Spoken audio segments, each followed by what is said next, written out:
Olá, sejam muito bem-vindos a mais um Corações e Mentes, o programa do Núcleo de Psiquiatria do Sindicato Médico do Rio Grande do Sul.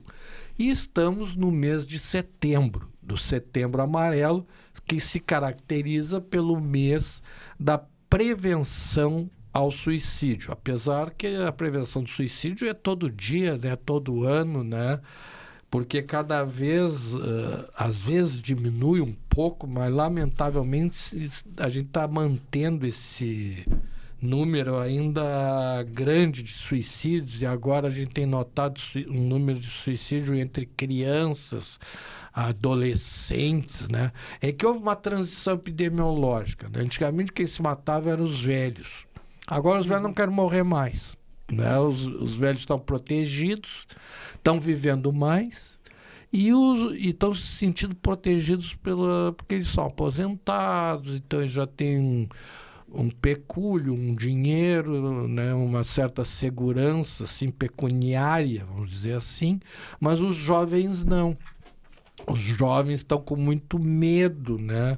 Do que vai ocorrer com a vida deles. Vocês vão ter oportunidades profissionais, vão conseguir se inserir no mercado e assim por diante. Então, eu vou entrevistar hoje aqui a minha ex-aluna, agora já está virando uma mestre, a doutora Liana Pilau de Abreu. Né? A Liana foi nossa aluna na Faculdade de Medicina da UBRA, fez a especialização no... Onde é que tu fizesse a especialização, Liana? No Centro de Estudos Barros Falcão. Isso. E esses dias eu estava conversando com a minha esposa e ela me disse assim, mas tu conhece a doutora Liana? Eu digo, qual Liana? Deixa eu ver. Eu digo, mas claro que eu conheço, tá? Ela é tua fã e ela segue o teu trabalho. Então, eu gostaria que tu falasse para nós sobre o teu trabalho, que tem sido muito reconhecido por todos. E eu fiquei muito orgulhoso de ti. Obrigada. Primeiro, eu queria agradecer o convite por estar aqui. Fiquei muito feliz em receber esse convite. E eu tenho atualmente trabalhado no meu consultório. E o que eu mais acabo atendendo é depressão, ansiedade. E acho que todos os psiquiatras, a gente tem visto uma maior demanda de TDAH, né? Ou pessoas procurando diagnóstico, se tem ou não tem. Então, eu comecei, inclusive, semana passada, uma pós-graduação em TDAH para trabalhar bastante, focar nisso. Agora. A prevalência da ansiedade, né? Por exemplo, o Brasil hoje, segundo os cálculos epidemiológicos, seria o país com mais ansiedade no mundo, né? Quer dizer, então... Por isso que acaba refletindo bastante no consultório, né? Isso prova, não é? E além disso, também a depressão, como tu falaste, até esses dias eu vi um estudo recente que até me assustou, porque eu tinha como dados oficiais que seriam 6%, né? Que já é um número grande, né? 6% de toda a população daria 12%, né? E eu vi um estudo da Coftel que dariam números bem maiores, né? Então, quer dizer, nós somos o país com mais ansiedade no mundo. Um aumento da depressão, né? E aí agora associado... Acho que fazem 2 ou 3 dias atrás, hoje, que o Ministério da Saúde fez um informe sobre o aumento do alcoolismo, do etilismo entre as mulheres, que passou de 9,6 para 17. Sim, aumentou bastante. E tu nota isso também no teu consultório? Também. Eu não tenho esse foco muito em atender dependência química, mas como tem muitas comorbidades, na verdade, né? Com depressão, com ansiedade, a própria dependência química, então acaba refletindo no consultório também. Mas dependendo do caso, eu mais encaminho para um especialista em dependência química mesmo. Aí depende do caso. No TDA, né? Porque tiraram o H agora. Mas tem os H ainda, né? Ainda tem os H. Tem. No TDA, quer dizer, Tu atende principalmente adultos, né? Adultos. Eu atendo a partir de 16 anos. Então, pega um pouco de adolescentes, mas já indo para fase adulto. Pois é, mas a gente tem visto também uma prevalência, né, de adultos com TDA. Eu acho que com o aumento da conscientização TDAH mesmo, do que pode ter, tem os hiperativos também. Mas acho que com o aumento da conscientização do que é o TDAH, as pessoas estão procurando mais. Só que o que eu tenho visto, que até me levou a querer fazer a pós, é que tem se diagnosticado muito qualquer desatenção como TDAH ou TDA. Né? Então, eu acho que falta também um aprimoramento, assim, dos profissionais da saúde, enfim, porque eu falo até por mim, que às vezes fico em dúvida, né, do diagnóstico, tu tenta excluir outros, fazer os diagnósticos diferenciais, né, excluir a ansiedade, a depressão, a bipolaridade, que está causando um déficit cognitivo. Mas eu acho que realmente tem pessoas mais diagnosticadas que têm realmente o TDAH, porque as pessoas estão procurando mais, sabendo que isso existe. Muita gente achava que, é desatento, vive no mundo à lua a vida toda e deu. E hoje sabe-se, né? Hoje essas pessoas sabem que pode ser realmente um transtorno e querem tratar. Mas eu acho que também tem que ter esse cuidado na hora de fazer o diagnóstico. Pois é, e as comorbidades? Tu tinha falado no início sobre as comorbidades. É que o déficit cognitivo ele pode ser causado por várias questões, né? Depressão, causa do déficit cognitivo, bipolaridade, ansiedade. Então, a desatenção, ela pode vir de outras causas, né? Então, tu tem que fazer o diagnóstico diferencial. E, às vezes, é confuso, porque, às vezes, é um bipolar com TDA. E aí, tu tem que... né, tentar estabiliza, ver como é que fica, estabiliza, né, a bipolaridade, ver como é que fica, enfim. Então, não é, muitas vezes, um diagnóstico tão fácil, assim, de ser feito. Ele tem que ser bem investigado, eu acho.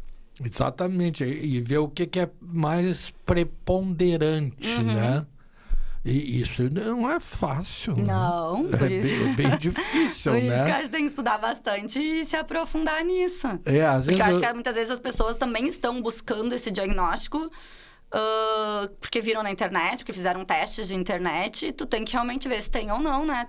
A gente, como profissional da saúde, tem que ser capaz de avaliar e definir se tem o diagnóstico ou não.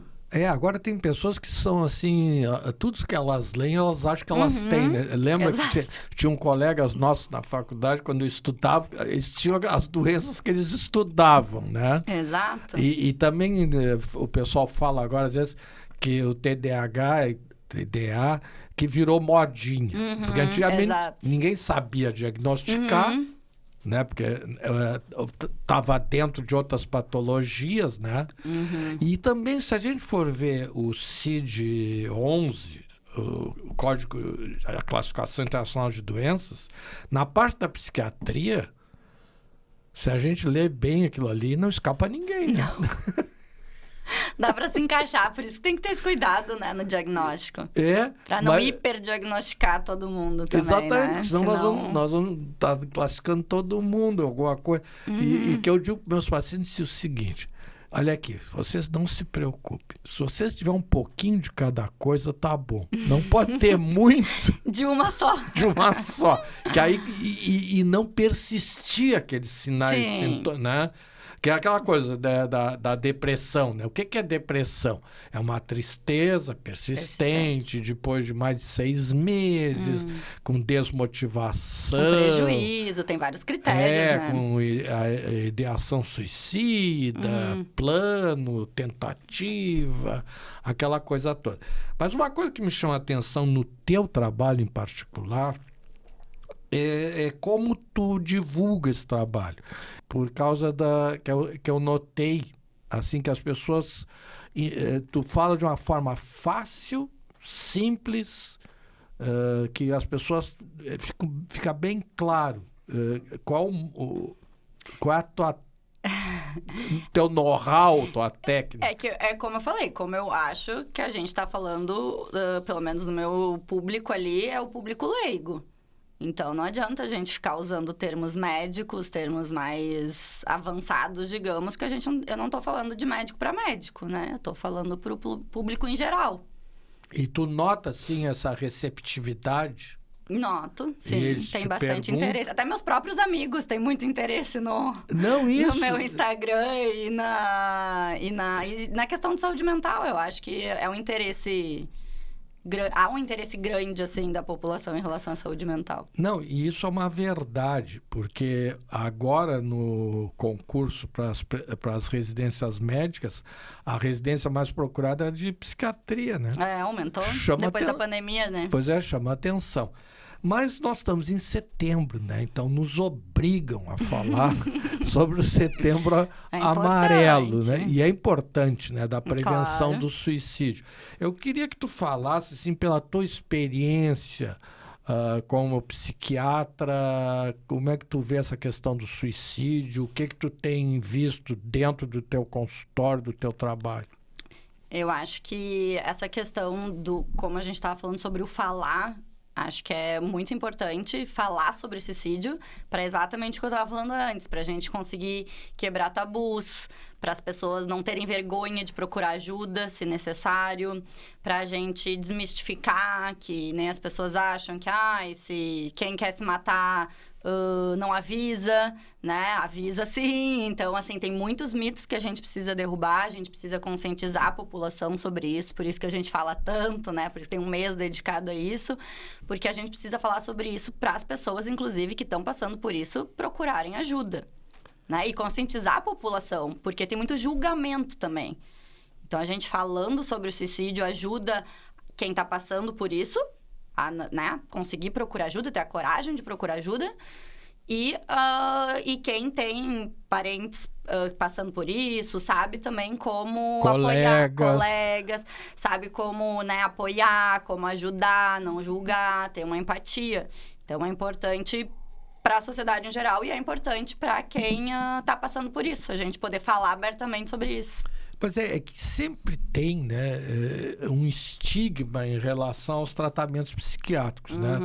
Tu e a tua família são de Giruá, que é do lado de Santa Rosa. Quando eu cheguei lá em Santa Rosa, fui trabalhar no Hospital Dom Bosco, eu fui botar minha placa lá e botei Dr. Ricardo Nogueira, médico psiquiatra. Os pessoal disseram, não dá, tem que tirar isso aí. Como assim tem que tirar? Eu vou botar o quê? Não, psiquiatra não. Bota doenças dos nervos. Mas aí doenças dos nervos é neurologia. Então, tu que morou, né?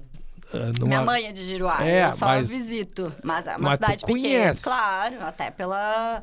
Né, até pela população. Eu vejo muito em consultório, cidades do interior, o pessoal tem mais preconceito, né? Tanto que o pessoal do interior, inclusive, tem índices de suicídio alto, exatamente, né? Porque eles não têm esse hábito de procurar ajuda se precisa.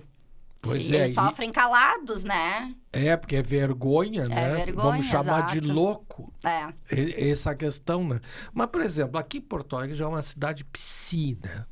Então, aqui até meio assim na classe média, na classe média alta e tal, quem é o teu terapeuta? Até é bonito falar. Ficou, eu tenho meu terapeuta. Com o tempo ficou bonito, né? Aqui tem um pouco disso, né? Como a gente diz, tem gente que faz que se trata, né? Mas eu acho que é exatamente por isso, porque a gente tá falando sobre o assunto e tá conseguindo quebrar os tabus, derrubar os estigmas, e as pessoas estão entendendo que fazer terapia é bom, né? Significa que tu tá te tratando, e no psiquiatra também tu tá te tratando, não é uma vergonha isso. Não, e tu te conhecer, né? O teu maior inimigo é tu mesmo, né? Quer dizer, o teu maior inimigo é o teu pensamento, né? Tu tem que mudar o teu pensamento. Quer dizer, tu tá pensando em te matar, né? O que tá te levando a isso? O que desencadeou isso? Né? Exato. Tem que tratar o transtorno que tá te levando a isso, né? Pode ser depressão, pode ser bipolaridade, pode ser um quadro de ansiedade, algum trauma, abuso de substâncias que tá fazendo com que tu esteja com vontade de te matar, né? Então, precisa tratar. Por exemplo, como a gente estava falando no início, né, o número do aumento de crianças e adolescentes cometendo suicídio, ou tentando suicídio, ou com ideação suicida. Outra coisa também, o abuso. Né? Eu gostaria que tu falasse sobre isso. O abuso é uma coisa que eu não tenho... eu não atendo muito em consultório, assim, focado nisso, mas é algo que a gente vê muito quando tá conversando com o paciente, fazendo anamnese, e não só mulheres, tem homens também que foram abusados na infância. Isso, eu lembro que quando eu comecei consultório, isso era uma coisa que me assustava, porque é um número muito grande, né, assim, óbvio. Tô falando dos meus pacientes, não tenho números exatos. Mas é uma coisa que no início tu te assusta, porque tem muitos casos de abuso de familiares, enfim, de pessoas próximas. E é bem comum, né? E outra coisa que o pessoal pensa são nas classes menos favorecidas. Não, é em geral. Outro problema também que tu estava falando sobre os mitos, né? Essa questão, mas eu não quero usar medicamento. Como é que tu trata isso? Acho que a principal forma é explicar para o paciente. Explicar o que está acontecendo, né? Que transtorno que ele tem, o que está acontecendo no cérebro, o que o remédio vai fazer por ele... E os efeitos colaterais, tirar todas as dúvidas para a pessoa. Eu acho que é muito importante a pessoa entender por que ela está tomando e o que ela está tomando. Eu acho que isso ajuda muito a adesão ao tratamento. E quando a gente trata suicídio, porque a gente também vai tratar os transtornos, também é importante esclarecer. Até para a pessoa que está pensando em se matar, entender que...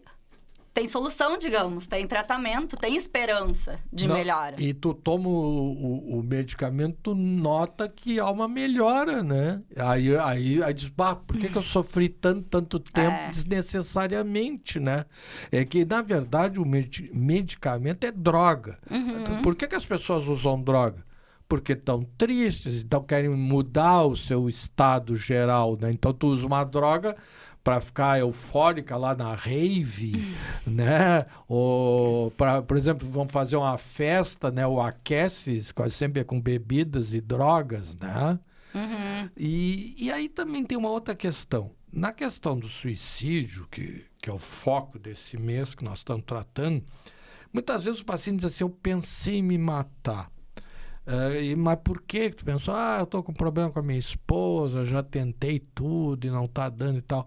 Mas eu não posso falar para ela e não quero que o senhor fale. E aí? Aí vem a questão da gente avaliar o risco real, né? Porque a gente pode e deve, na verdade, quebrar o sigilo quando há risco de vida. Tanto do paciente quanto do cônjuge. A gente estava falando de suicídio, então, na questão do paciente. Mas tem muitos casos que sim, que a gente tem que quebrar o sigilo, chamar o familiar, e aí eu explico, né, também. Aí vem a questão de falar, explicar, né, dizer, olha, na verdade é minha obrigação, para proteger a tua vida, falar com a pessoa X, né, que tu não quer, mas é importante, enfim. Ou também pode ter a alternativa de falar com outro familiar, né, não quer que fale para a esposa, mas... Então, vamos falar para o filho, né? Vamos falar para alguém próximo, porque precisa... Porque se o paciente ele está realmente com um risco iminente de suicídio, né? Ele tem um plano de suicídio, alguma coisa assim, a gente pode considerar que ele também não está com juízo crítico preservado, né? Mas deixa eu te contar uma situação. A gente sempre trabalhou nessa área, a minha dissertação de mestrado foi sobre isso, e nós tínhamos um serviço, né? O Centro de Promoção à Vida, CPV, lá do Mãe de Deus. Então, a gente recebia telefonemas, mas ao contrário do CVV, que só ouve, nós somos médicos, a gente atuava. E um dia uma senhora me ligou e eu disse para ela, e ela disse, eu vou me matar e tal. Eu disse, então vamos fazer, te acalma aí um pouquinho e tu vai para a emergência aqui do Mãe de Deus, né, que nós vamos te atender aqui. Mas tu fala para... Quem é que está aí contigo? O meu marido. Então, tu fala para ele te trazer aqui. Não, mas não posso falar para ele. Mas por que não pode falar para ele? Porque ele é a causa. Ele é o problema. E aí eu disse, não, mas faz o seguinte, tu fala para ele que tu tá mal do estômago, uma coisa assim, né? Para poder vir, né? Então, às vezes, muitos problemas de litígios, que é comum isso, né? Mas aí eu acho que nesses casos, por isso que se a gente precisa do familiar, a gente pode acessar outro familiar. Exato, a mãe, né? o pai. Exato, aí depende. Um amigo. Exato. Pode ser um amigo também, claro, alguém próximo, Mas que possa gente... dar um suporte, dar um apoio. E havendo necessidade de qual tratamento, porque pode ser uma internação, pode não ser. Aí tem que avaliar exatamente aquele familiar, amigo, consiga dar um suporte. Isso.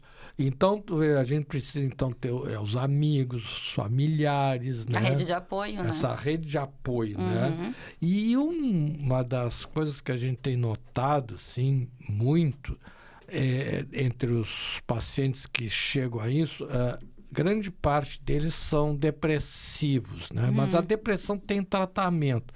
Mas, às vezes, tem aquelas depressões involutivas, né? Que não evolui, né? E o paciente, chega uma hora que ele não aguenta mais o sofrimento, né? Então, ele quer acabar com aquele sofrimento, né? E aí, o que a gente pode fazer de prevenção, por exemplo, em relação aos hábitos?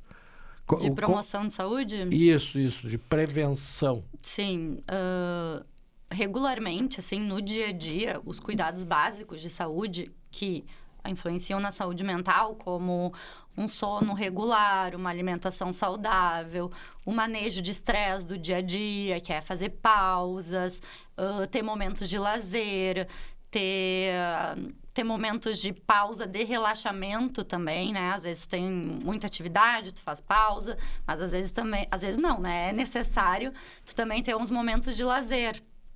Ter relacionamentos saudáveis também, muito importante. Evitar o uso de telas e redes sociais por muito tempo. Mas agora nessa questão das relações saudáveis, né? Agora está também muito em moda, né? Como dizem alguns colegas, as modinhas, a relação tóxica. Pois é, que é por isso que eu falei relacionamentos saudáveis, né? Pessoas que te façam bem. Mas né? o problema é que nos relacionamentos, no início, é aquela paixão, né? A paixão dura quanto tempo? Dura o quê? 7 meses, não é? Por aí, já dizem, reduziu para tanto, né? né? Era mais. Antes era mais, né? No início, aquela paixão, aquela loucura, é uma felicidade só de pensar na outra pessoa, quer ir correndo para casa toda hora, não quer às vezes nem sair de casa e tal. E depois, né, a relação se desgasta. Exato, e por isso que entra também na questão do próprio suicídio, né? Até de casos em adolescência, né? Por frustrações amorosas. Mas tu parece que leu meu pensamento. Essa semana, um menino de 17 anos, meu vizinho, cometeu suicídio por ter brigado com a namorada. É que a adolescência é um período que eles estão começando a experimentar isso, né? Então, eles acham realmente que uma perda amorosa, alguma coisa, é uma dor insuportável, uma dor que não vai passar. E a gente sabe que não é, né? Então, precisa de um suporte, de um apoio para passar por isso, porque... Mas, na verdade, assim, né, é aquela coisa típica da depressão, né? É o sentimento de rejeição, né? É de te rejeitar, né? E aí tu te sente abandonado, né? E não consegue lidar com isso. E né? aí aquela famosa síndrome dos 6 Ds, né? Que entre um dos Ds teria o desamor, quer dizer, a perda do objeto libidinal. Quer dizer, aquela pessoa que te dava carinho, que te dava afeto, que te dava prazer, e agora tu não vai ter mais porque aquela pessoa te abandonou, ou porque eu acho pior que abandonar, porque abandono pode voltar, ou te rejeitou, Isso. que é o pior. É. Eu digo, é por causa da indiferença. Eu não te quero mais. Tu não é mais o meu objeto libidinal. Acho que eu gostaria que tu explicasse o que é isso. Não, eu acho que falando até assim, puxando, né, mais pro suicídio, eu acho que é bem complexo e por isso que pro adolescente é mais difícil, né, de lidar com frustrações amorosas. do que para o adulto. Claro que o adulto também tem as questões amorosas, como o senhor mesmo comentou ali do exemplo, né? Daqui o problema era o marido. Sempre tem, né? Porque relacionamentos são complexos. Então, é importante sempre procurar ajuda. Mas tu tá falando muito no adolescente, né? E é verdade, né? Antigamente os velhos se matavam. Agora os velhos não querem mais morrer, querem viver mais. Mas o que eu noto, assim, por experiência de consultório, é que a paixão, ela é que nem o inconsciente, ela é atemporal e amoral. Eu já vi senhoras de 80 anos apaixonadas que parecem umas adolescentes, né? Mas elas dificilmente vão querer cometer suicídio pela frustração amorosa, né? Por isso que eu puxei mais pro adolescente. Isso é verdade, porque tu tem essa associação razão. É mais pro adolescente, né? Que tá experimentando aquilo pela primeira vez. Quer dizer, o primeiro rechaço na vida, a primeira rejeição, né? A de 80 anos lá já deve estar, né? Já acostumada com essas... Amar, desamar ao longo da vida. Tem um livro do Philip Roth que tem várias traduções. Até foi feito um filme com Anthony Hopkins, Guy Sinise e aquela que foi casada com Tom Cruise. Nicole Kidman. Então, olha que padrão. Vocês procurem esse filme. Esse filme é baseado num livro do Philip Roth. Ele tem várias traduções. E ali nesse filme ele fala que na vida tu tem 3 paixões ou 3 amores. O primeiro, o maior e o último. Né? Eu creio que o maior sofrimento é esse primeiro amor aqui. Né? Por isso que tu insistiu muito nos adolescentes. E uma coisa que eu gostaria de reforçar contigo e pela sua capacidade que tu tem de divulgar, de falar, de explicar, como é que tu reforçaria a mensagem central do Setembro Amarelo da prevenção do suicídio do teu jeito, do jeito do teu... Instagram, as redes redes sociais. O teu Instagram e o teu... Tu tem um Instagram e um... E o site. E o site. Como é que tu... Do teu jeito. Eu acho que a mensagem central é falar sobre o assunto e procurar ajuda. E a principal seria realmente procurar ajuda. Não ter vergonha, não se sentir culpado, não achar que tem alguma coisa que tenha que esconder. E sim... procurar ajuda. Pode começar procurando um familiar, alguém de confiança, um amigo, para ser, inclusive, a ponte para ajuda profissional, ou procura direto ajuda profissional, mas procurar ajuda. É assim que a gente vai conseguir ajudar a pessoa a não ir para as vias de fato. Eu faria um adendo, porque a gente tem que fazer a prevenção disso. Tu pode ter amores, mas às vezes os amores te abandonam. Mas uma coisa que tu nunca pode abandonar são teus amigos. Então, muitas vezes, quando tu te apaixona, te envolve com alguém, a gente abandona um pouco os amigos, né? Então, nós não podemos abandonar os amigos. Os amigos são rede de apoio. Porque os amigos são para sempre. Os amores nem sempre. Tanto. Né? E para quem está passando por um momento difícil desses, porque eu vi uma vez na emergência lá do Banho de Deus, uma menininha de 15 anos que tentou o suicídio, uma tentativa de suicídio grave, assim, e que era por uma questão banal. Banal para nós, mas para ela, que era era diferente, né?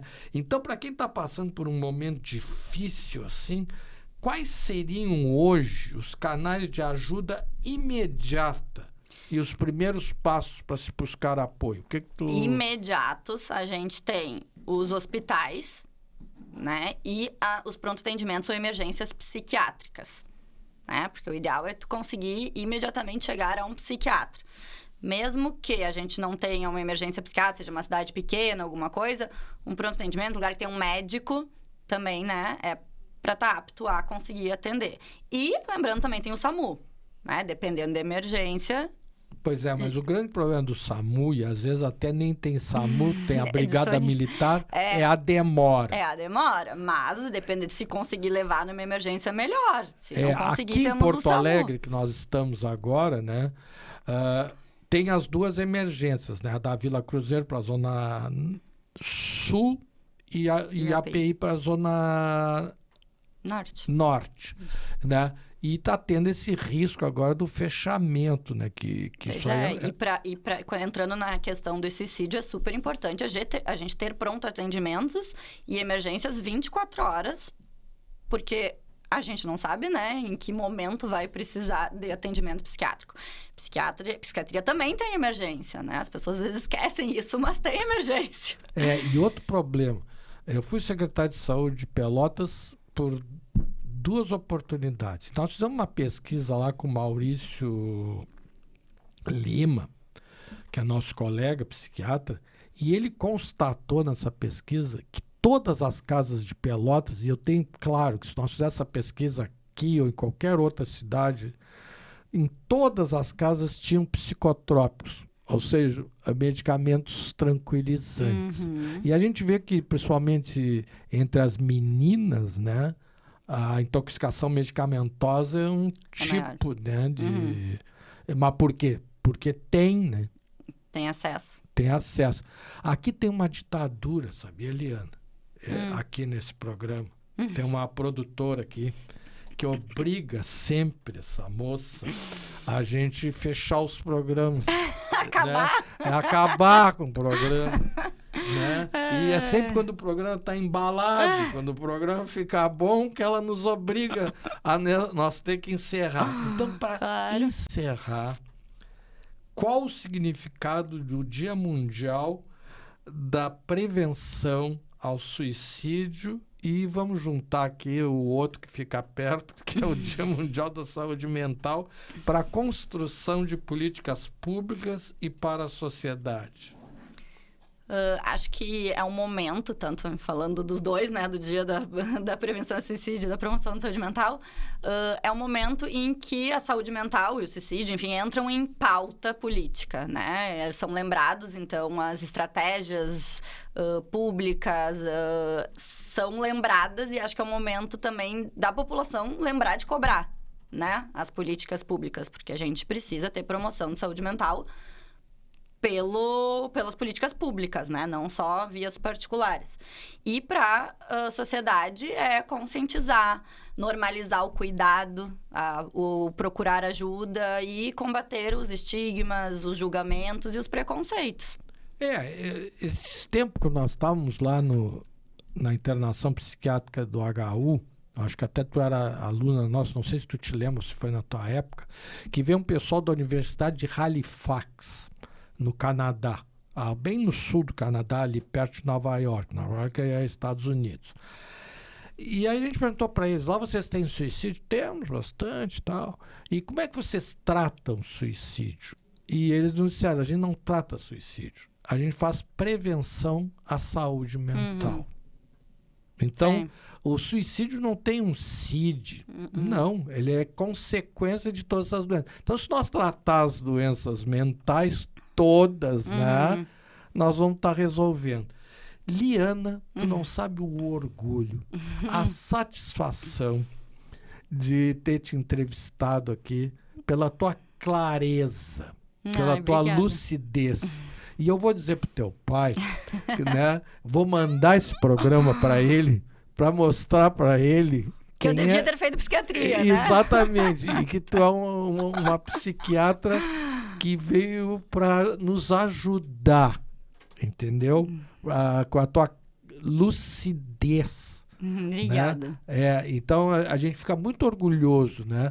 Quando vê os nossos alunos, assim, brilhando como tu tá brilhando nessa carreira que é a nossa, que a gente tem o orgulho de compartilhar. E quero agradecer a todos os colegas do Sindicato Médico do Rio Grande do Sul e também os demais telespectadores do espaço da TV Simers, porque nós temos uma audiência muito grande de pessoas que não são médicas também, né? Então, muitíssimo obrigado. Encaminhe as suas perguntas para cá, que nós encaminharemos para a doutora Liana. Ela vai responder lá no Instagram dela, no site. E, se necessário, né, minha produtora Cláudia Fleury, vamos convidá-la novamente. Foi uma satisfação imensa estar aqui contigo. Para mim também foi. Obrigada pelo convite.